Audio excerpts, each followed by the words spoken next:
अच्छा, इंडस्ट्री में अंग्रेजी का बोलबाला ज़्यादा है।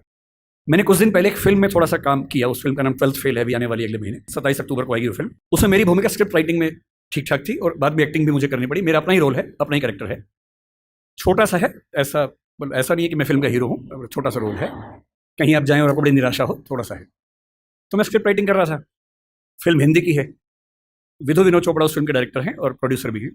तो उन्होंने मुझसे कहा कि स्क्रिप्ट हमने लिखी है लेकिन उसमें थोड़ा सा काम करने की ज़रूरत है। फिर तय हुआ कि हम फिर से स्क्रिप्टिंग करेंगे उस फिल्म की। तो करीब 70 सीन है, जिनमें से अनुमान से 20-25 मैंने खुद लिखी हैं। वो बड़ा मुश्किल काम होता है, मुझे लगता था कि 2-4 दिन का काम होगा, लेकिन वो 6 से 8 घंटे में एक सीन हो पाता था, तो 2-2 दिन में जाके एक सीन पूरा होता था। बड़ा मुश्किल काम था। फिर खारिज भी होता था, उसमें फिर अमेंडमेंट्स होते थे। 100 बार तो फाइनल ही हुआ, फाइनल नंबर 2, फाइनल नंबर 3, ऐसे करते करते फाइनल होता था।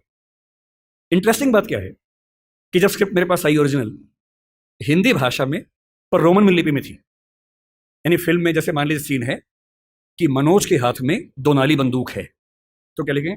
MANOJKEHATHMEDONALI BANDOOKHAI। अच्छा, मुझे हिंदी रोमन लिपि में पढ़ने में बड़ी बाधा होती है, दुविधा होती है।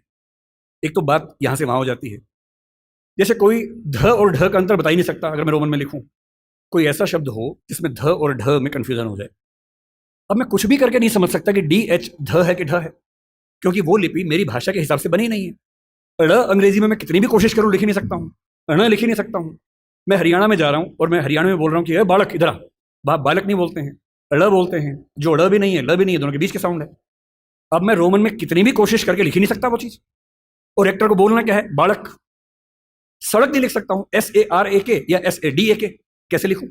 या तो उस लिपि को उसके फोनेटिक्स के हिसाब से चेंज करूं, जो फिलोसफी में हम करते भी हैं, नहीं तो कैसे काम चले। तो मैंने उनसे कहा, मैंने कहा सर, मैं देखिए मुझे बड़ी असुविधा होती है इसमें, मैं देवनागरी में लिखूंगा और आप कहेंगे तो मैं उसको रोमन में कर दूंगा बाद में, पर पहली बार मैं आत्मा में उतरने दो, मुझे देवनागरी में लिखने दो।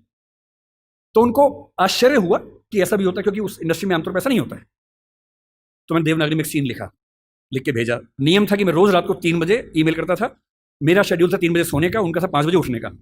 तो 5 बजे उठ के पढ़ते थे और 6 बजे तक कमेंट्स आ जाते थे, फिर मैं उठने के बाद उसको ठीक करता था। तो जब पहली बार मैंने भेजा उनको हिंदी में सीन लिख के, तो नेक्स्ट वीडियो कॉल हमारी चल रही थी। अब सोचिए, विधु विनोद चोपड़ा जो कि बहुत बड़े डायरेक्टर प्रोड्यूसर है इस इंडस्ट्री के, 5-6 लोग टीम में हैं, बड़े बड़े लेखक हैं, डायरेक्टर्स हैं, वो सब उस टीम में वीडियो कॉन्फ्रेंसिंग में हैं। सबके सामने क्या बोले? बोले यार ईमानदारी की बात है, पढ़ के मजा आ गया। मुझसे काफी बड़े, मुझे छोटे भाई की तरह मानते। बोले विकास, अब तू ऐसे लिख यार, ऐसी मजा आता है। और बाकी टीम को बोले कि तुम्हें इंग्लिश में करना हो करना, बाद में हम हिंदी में करेंगे। उसके बाद वो पूरी फिल्म हिंदी में लिखी गई। बाद में इंग्लिश में हुआ, जब शूटिंग हुई तो उसको इंग्लिश में कुछ एक्टर्स के लिए किया गया, क्योंकि हर एक्टर नहीं समझ पाता। विशेष रूप से मान लीजिए कोई एक्टर दक्षिण भारत से आ जाए, उसको हिंदी में फिल्म शूट करनी कैसे करेगा बेचारा, उसको रोमन में लिख के देते हैं। पर कुछ लोग हैं, अमिताभ बच्चन एक जमाने में ऐसा करते थे, आशुतोष राणा इस समय ऐसा करते हैं। मेरे मित्र हैं, कुछ दिन पहले बता रहे थे कि उनकी स्क्रिप्ट अभी भी हिंदी में लिखी हुई आती है, देवनागरी में लिखी हुई आती है। उनका तेवर है कि भाई देवनागरी में पढ़ूंगा, रोमन में नहीं आप पकड़ में आती है, तो करते हैं उसमें। मेरा जो कहना है वो ये कि मनोरंजन की दुनिया में इतने अवसर हैं और उन अवसरों में हिंदी का मुकाबला किसी भाषा में नहीं हो सकता है। बस थोड़ा सा अपनी ताकत का एहसास करिए, घबराइए मत, डरिए मत। हिंदी समाज की सबसे